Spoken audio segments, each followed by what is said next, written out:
Today, the CDC made it clear when it comes to kids, there was no summer vacation from the H1N1 virus. We had H1 influenza throughout the summer in summer camps, and now with colleges and schools coming back into session, we're seeing more cases. Unlike the seasonal flu, the H1N1 virus is affecting school-age kids more than toddlers.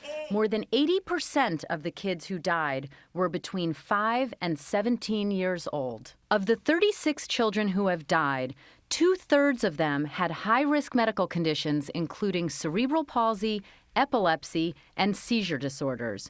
Some of the children with no pre-existing conditions were killed by a combination of the H1N1 flu and a bacterial infection. Kids with underlying conditions need to be treated promptly if they develop fever, and first online or at the front of the line for vaccination when it becomes available. The CDC reiterated that the vast majority of cases are mild.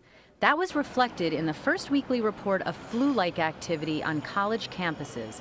More than half of the 165 colleges tracking flu symptoms reported sick students. With more than 1,600 cases, so far only one student has been hospitalized. Atlanta's Emory University is one of a half-dozen schools that have set up a voluntary isolation dorm just for flu cases. 3 students inside spoke to the CBS Early Show via webcam. People are scared that they don't want to get it. They think it's worse than it is. It's a strong flu.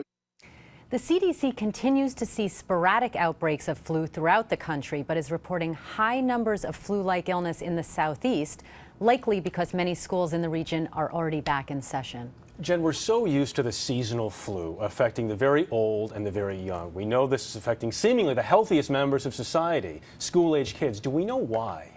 We don't, Jeff. The thinking is that older people may have some built-in immunity against this particular flu that children and teens do not. But it's important to remember that amongst the deaths reported today by the CDC in children, the majority of them were in children with pre-existing medical conditions. Meanwhile, I know that vaccinations have been a hotly debated topic. And I know now we're hearing that some medical centers are mandating vaccinations or employees get fired.